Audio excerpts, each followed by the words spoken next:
The only inflation I'm worried about is internal.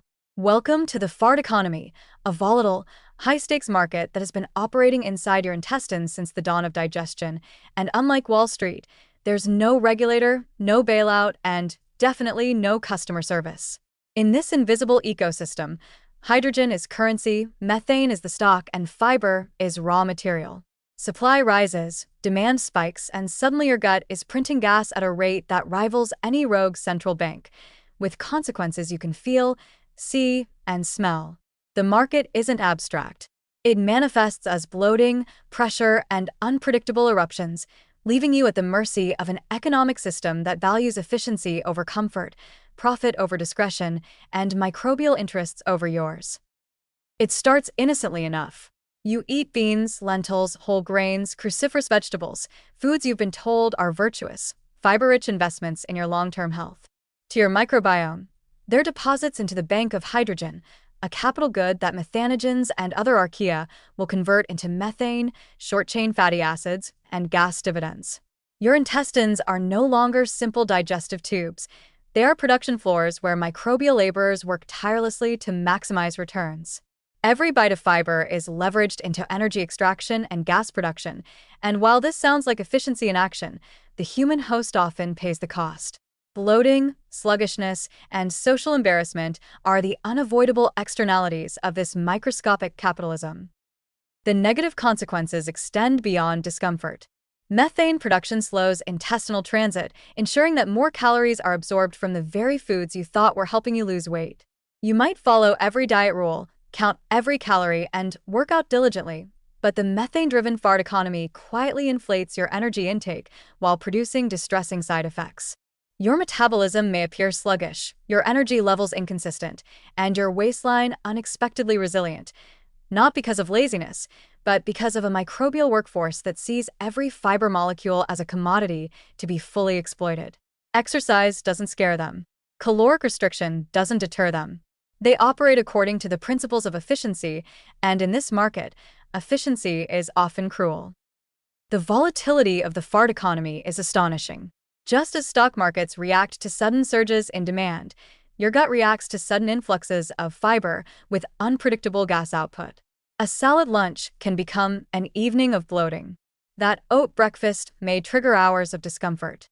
Fiber, which you trusted as a stabilizing investment, can become a speculative asset that your microbiome trades for methane dividends.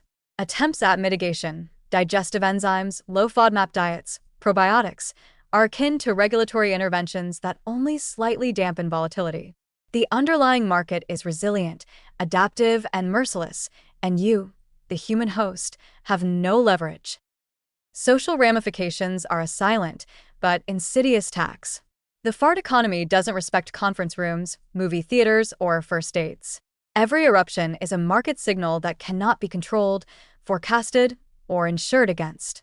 You may appear disciplined, healthy, and conscientious, but your microbial economy can betray you at any moment.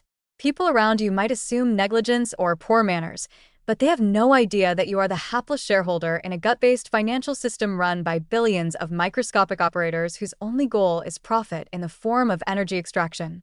Your social life becomes a risk assessment, your meals a negotiation with an unaccountable internal market. The physiological cost is equally significant. Chronic methane production, slow transit, and gas buildup can lead to discomfort, constipation, and bloating that interferes with sleep, work, and daily functioning.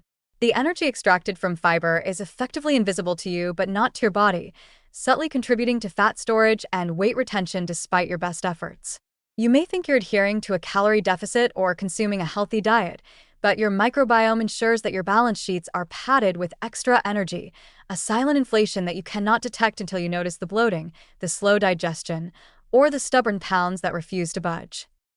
Attempts to reform this internal economy are difficult at best. Probiotics and dietary adjustments are like market interventions with temporary effects. Methanogens adapt, reorganize, and continue to extract value from available substrates. The fart economy is built for resilience.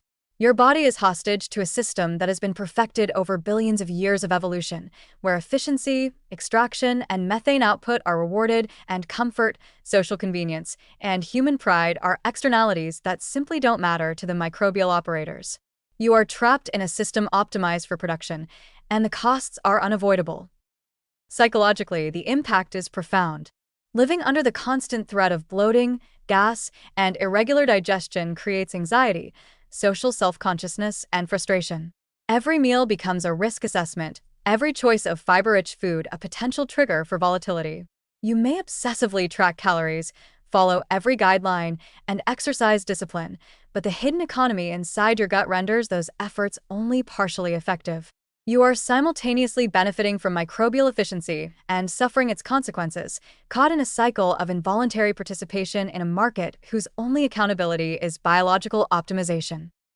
Ultimately, the fart economy exposes the invisible inequalities of human digestion.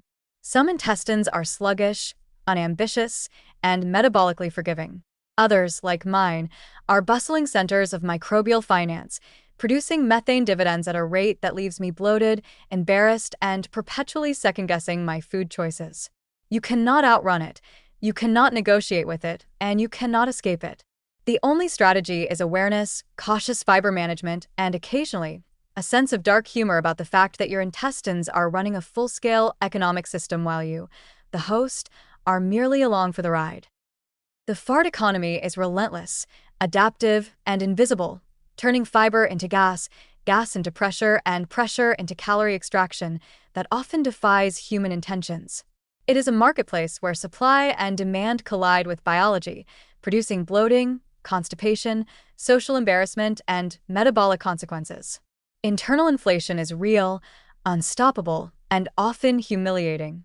Your microbes are running a business you cannot regulate, and you are paying the cost in discomfort, calories, and shame. Welcome to a system where efficiency is king and the human host is perpetually bankrupt.